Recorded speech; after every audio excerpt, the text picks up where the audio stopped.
अभी हम बात करने वाले हैं एक ऐसे फैसले की जिस फैसले को केरल हाई कोर्ट ने दिया था, लेकिन अब उस फैसले को चुनौती देने जा रही है Muslim personal law board supreme court में। जी, हम बात कर रहे हैं मुस्लिम महिलाओं को तलाक का हक देने वाले केरल हाई कोर्ट के फैसले को मिलेगी चुनौती।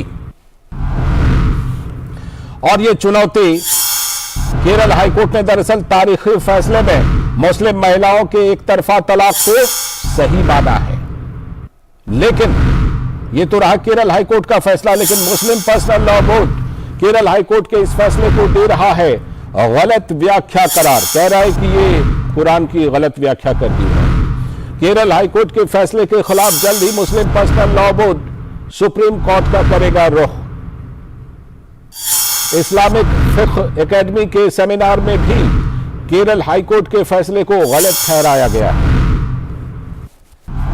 मुस्लिम महिलाओं के तलाक मांगने के अधिकार पर केरल हाई कोर्ट का यह बड़ा फैसला आया था, इसी को चुनौती देने जा रहा है पर्सनल लॉ बोर्ड।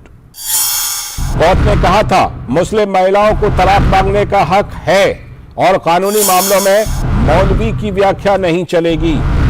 खासतौर पर जस्टिस ए मोहम्मद मुश्ताक और जस्टिस CS डायस ने यह फैसला सुनाया था केरल हाई कोर्ट में।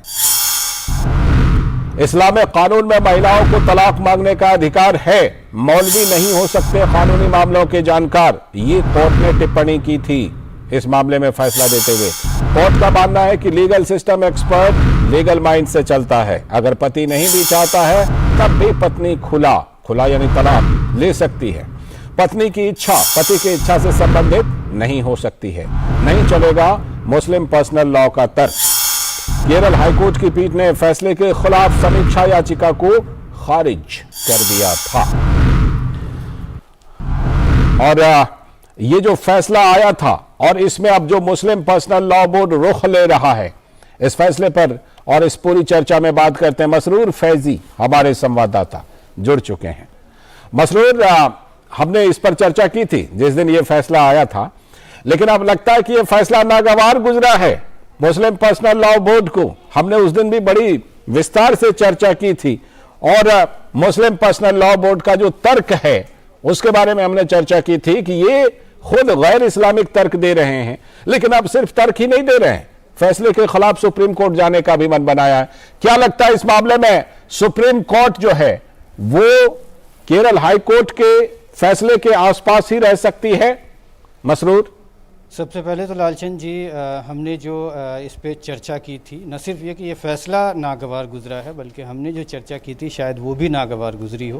और इसी को लेकर उसी दिन शाम में 8 बजे के करीब प्रेस रिलीज़ मुस्लिम पर्सनल लॉ बोर्ड की आती है। उस प्रेस रिलीज़ में जो कहा गया वो चंद चीज़ें मैं आपको बताना चाहूँगा सबसे पहले, उसके बाद मैं सुप्रीम कोर्ट वाले इशूज़ पे आऊँगा। उसमें ये कहा गया है कि ये जो फैसला किया गया है ये कानून की सही व्याख्या नहीं की गई है, ये मुस्लिम पर्सनल लॉ बोर्ड का कहना है। उसका कहना है कि केरल हाई कोर्ट की जो बेंच है उन्होंने कानून की सही व्याख्या नहीं की है और इसलिए ये फैसला दे दिया है। उनको शरी एप्लीकेशन एक्ट 1937 जो है उसका रेफरेंस दिया गया है, उसके अनुसार ही फैसला करना चाहिए था, ये मुस्लिम पर्सनल लॉ बोर्ड ने कहा है। और साथ ही उन्होंने 3 तरीके बताए हैं कि तलाक किस किस तरह से होती है। 3 तरीके से होती है, एक तो तलाक जो मर्द नॉर्मल देते हैं और एक खुला है और तीसरा जो है अदालत जाने का। तो यहीं से मामला और पेचीदा हो जाता है लालचंद जी। यहाँ पे सबसे समझने की बात यह है कि अगर अदालत ही जाना है तो फिर खुला में अदालत क्यों जाए? अगर तीसरा तरीका मुस्लिम पर्सनल लॉ बोर्ड खुद ही बता रही है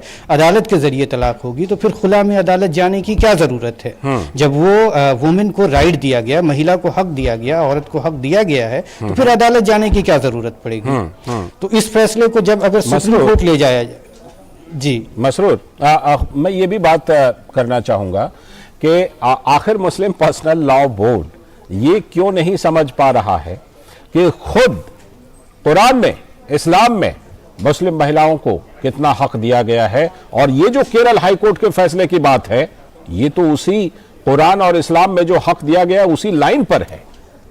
जी, इसमें एक चीज़ समझने की ये है कि 3 तलाक का जो जिक्र किया गया है, 3 तरह की तलाक का, उसमें खुला जो सेकंड नंबर पे है उसकी सही व्याख्या जो इस्लामी शरी हिसाब से है वो कहना है मुस्लिम पर्सनल लॉ बोर्ड का। शरी हिसाब से क्या है कि उसमें मर्द भी राजी हो, मतलब औरत के साथ साथ मर्द का राजी होना भी जरूरी है, और यही कॉम्प्लिकेटेड कर देता है।